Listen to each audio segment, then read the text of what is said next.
maaf mengganggu waktunya, Pak. Ya. Saya Jihan mewakili teman-teman kami dari kelas 6 Khalid bin Walid SD Muhammadiyah Alternatif Kragan mendapat tugas PAI bab zakat. Maka dari itu kami izin untuk mewawancarai Bapak Dayan selaku pengambil zakat dusun kajian. Ya. Pak, saya ingin bertanya, bagaimana awal dibentuknya Badan Zakat di Desa Kajian? Tentang awal mula bagaimana proses pengambil zakat itu dibentuk. Untuk bab zakat memang kita tahu hanya 1 tahun itu 1 kali. Pastilah ada hal-hal yang penting dan sangatlah riskan kalau tidak ada suatu badan yang mengurus zakat tersebut. Makanya dari keprihatinan kebijaksanaan baik dari usul kepala dusun dan kami bagaimana semua warga itu bisa membayar zakat dalam suatu tempat yang memang sudah disepakati untuk menjadikan satu tempat itu menjadi tempat pembayaran zakat. Ada yang lain? Saya juga ingin bertanya, apa tujuan dibentuknya Badan Zakat di Desa Kajian? Tujuan utama dibentuknya Badan Zakat seperti awal tadi yaitu untuk mengakomodir daripada warga yang ingin membayar zakat. Walaupun kita tahu kan diperbolehkan membayar zakat per orang, umpamanya si A diberikan kepada si B. Cuma daripada nanti tumpang tindih dari semuanya, kemungkinan nanti ada si B dapat 2 kali dari Jihan sudah dibayarkan ke si B. Jadi yang mungkin temannya lagi satu desanya dibayarkan begitu lagi, kan nanti menjadi tumpang tindih. Karena untuk itu maka dibentuklah Badan Amil Zakat untuk mempermudah semua. Mohon maaf Pak, saya ingin bertanya lagi. Apa tugas amil zakat di Desa Kajian? Tugas amil zakat kalau kita tahu amil zakat adalah orang yang mengumpulkan zakat. Satu pendataan muzakirnya siapa, orang-orang desa itu ya berkewajiban untuk membayar zakat. Kedua, mustahiknya orang atau wakafnya yang di mana anak itu berhak untuk mendapatkan. Tahu semuanya ya. Atau itu yang memang dari awal ya. Untuk pembantuan kita tahu itu surat atau ayat 103 itu ini masuk akal di pada zakat itu diambil untuk tutohimu batuzat. Ada lagi? Saya mau bertanya. Iya. Bagaimana pelaksanaan pemungutan zakat dari anggota di Desa Kajian? Untuk pelaksanaannya ya. Pelaksanaan biasanya itu kan sebelum hari raya -1 kita sepakati untuk puasanya kita ambil 1 hari, berarti tetap titik amannya untuk tanggal 28.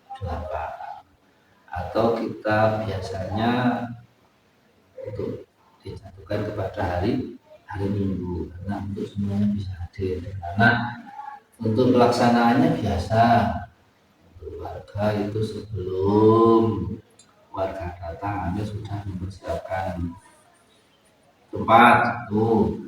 Yang kedua prasarana, ada buku kehadiran. Buku itu ada berisi tentang namanya siapa, anggota keluarganya berapa. Nanti yang selanjutnya yaitu prasarannya untuk alat timbang, untuk menimbang kan kalau datang ke tugas untuk mencatat, setelah datang nanti beras itu ditimbang dulu. Kalau 4 orang berarti per 1 orang kita tahu berapa 2,8 on. Berarti kalau 2 orang 2,8 2 kalinya Setelah ditimbang baru diinsakobulan kepada amil zakat yang ditugas atau nadirnya yang ditugaskan untuk menerima zakat. Setelah diterima nadir baru dijadikan satu tempat, dijadikan satu, nanti dikalkulasi mendapat berapa kintal. Saya juga mau bertanya. Oh iya. Bagaimana cara menentukan siapa saja yang mendapat zakat? Oh iya, cara penentuannya kita tahu bahwa memang di dalam asnaf zakat itu ada fakir, ada miskin, ada amil. Ini 3 orang ini yang memang tidak boleh dihapus. Dari 8 itu boleh 5 itu tidak mendapatkan, boleh, cuman yang 3 ini tidak boleh mendapatkan. Tahu kan? Fakir adalah orang yang kebutuhannya 10.000 harusnya, cuman mendapatkan sehari itu paling di bawah 5.000. Perbedaannya kalau dengan miskin kebutuhan dia kok 10.000, dia mendapatkan 7, 6, 7 atau 8, itu masih kurang dari kebutuhan seharinya. Jadi titik beratnya intinya gini, untuk penentuan siapa yang mendapatkan satu biasanya ditentukan titik beratkan pada orang yang memang sudah tidak produktif untuk bekerja. Atau kita bisa hitung, kita bilang kaum duafa itu hampir 11-12 ya, namanya ada orang kembar kan 11-12. Nah, tidak salah satu itu apa yang tidak produktif itu biasanya nanti dimasukkan kepada fakir. Kalau masih produktif cuman kok tidak bisa memenuhi kebutuhan hidupnya, maka dimasukkan kepada miskin. Kalau amil itu jelas otomatis, tapi tentang amil itu ya jelas. Orang-orang juga dititik beratkan satu kepada orang yang memang membidangi ya. Itu. Yang kedua bisa saja dimasukkan kepada orang yang memang mempunyai kebutuhan atau membutuhkan untuk kepada zakat, itu bisa juga dimasukkan kepada amil juga. Ya. Masih ada lagi? Saya ingin bertanya, bagaimana pelaksanaan pendistribusian zakat kepada 8 golongan mustahil, yaitu fakir, miskin, amil, mu'alaf, hamba sahaya, Alhamdulillah, dan Ibnu Sabil di desa Kajaran? Oh iya. Untuk pendistribusian atau pentasaruhan zakat, setelah tadi kan dari awal orang datang lalu dicatat, lalu diberikan pada nadir, setelahnya dikumpulkan menjadi satu. Itu kemudian dari satu kesatuan itu semuanya dikumpulkan menjadi satu, kemudian ditimbang mendapatkan umpamanya 1 ton. Berarti 1 ton kalau kita ambil dari 8 asnaf tadi, umpamanya kok diambil 3 umpamanya ya, kita ambil 3 umpamanya, jadi siapa saja? Fakir, miskin, amil. Kalau mendapatkan 1 ton kan berarti 1 ton dibagi menjadi 3, dibagi 3 berarti semuanya kemungkinan 3 kintal lebih ya, kintal lebih 3,5 ya, 3,5, 3,3 ya, umpamanya segitu.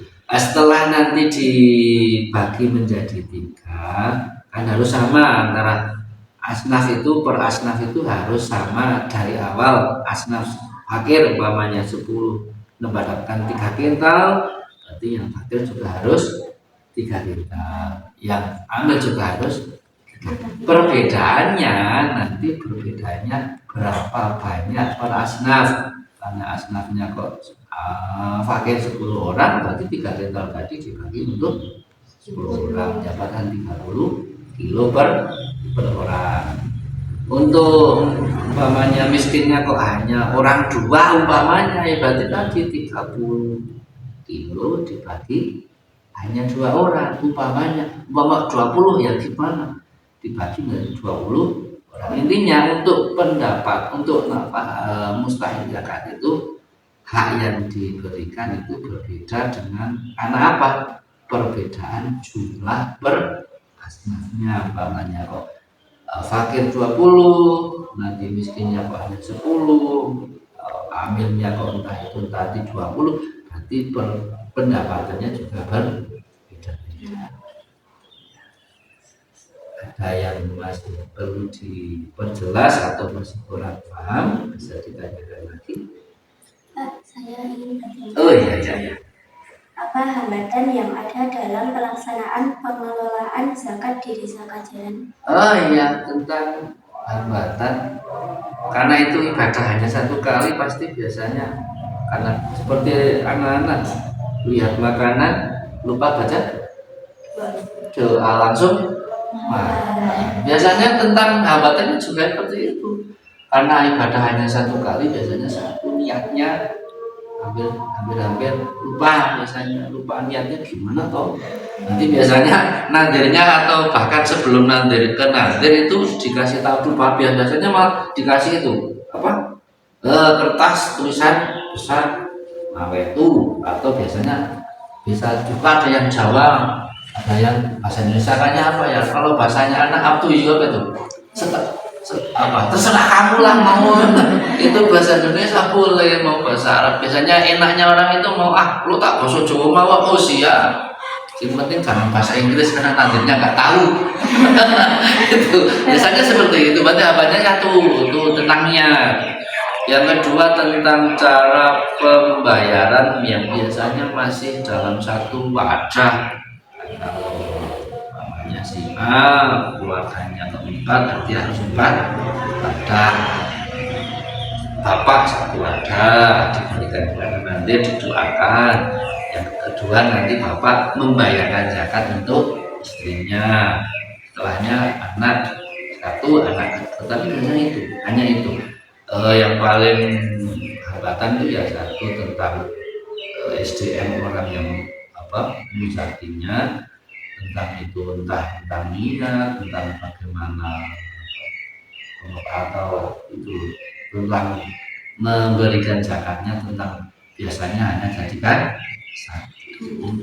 Untuk yang lain untuk pendistribusian karena sudah tertata, karena sudah dicatat untuk salah satu desa itu budgetnya berapa, si ACP-nya sudah bayar itu sudah semua. Mungkin hanya itu untuk hambatan. Mohon maaf Pak, saya ingin tanya. Oh iya. Bagaimana perasaan Bapak selama menjadi abdi zakat? Oh iya, untuk perasaan pastilah menjadi bagian yang Allah takdirkan, menjadi sebuah bagian di mana menjadi orang yang lebih bermanfaat untuk orang lain. Biasanya senang, karena dimana kita oleh Allah ditakdirkan untuk menjadi suatu bagian ibadah bersama-sama kan ya, karena dimana kalau kita satu menjadi satu untuk amin itu menjadi kita ada ngobrol-ngobrol satu jelas. Yang kedua untuk religiusnya jelas, karena seperti Nabi Muhammad katakan bersabda Firnas yang tahu seorang itu yang paling baik atau yang paling berguna, di mana di badan amil itu kita menjadi orang yang dikatakan oleh Allah untuk bermanfaat untuk orang lain. Mungkin itu yang paling penting, kita dikatakan bahwa menjadi bagian dibilang sahnya ibadah orang banyak. Itu saja ya. Terima kasih Pak Ustadz atas ilmunya. Oh iya. Nah ini saya juga terima kasih karena ini kita bisa sharing, bisa mengetahui tentang zakat. Saya juga ikut berdoa semoga adik semuanya akan kesehatan dari Allah. Yang sedang mencari ilmu semoga diberi kemudahan. Cita-citanya terkabul semuanya. Pokoknya ya siapa tahu yang di sini jadi presiden. Bencana, kalau bencana pasti ya calon nanti itu jelas. Semuanya sudah jadi. Yang kita semoga Bapak Ibu adik-adik semuanya dalam keadaan sehat semuanya. Yang mencari cuan diberi kemudahan. Karena kalau cuannya mudah nanti yang suka juga adik-adik semua. Doa saya juga dijualnya. Itu saja. Ada yang lain tidak ada? Tidak ada. Waalaikumsalam. Oh boleh.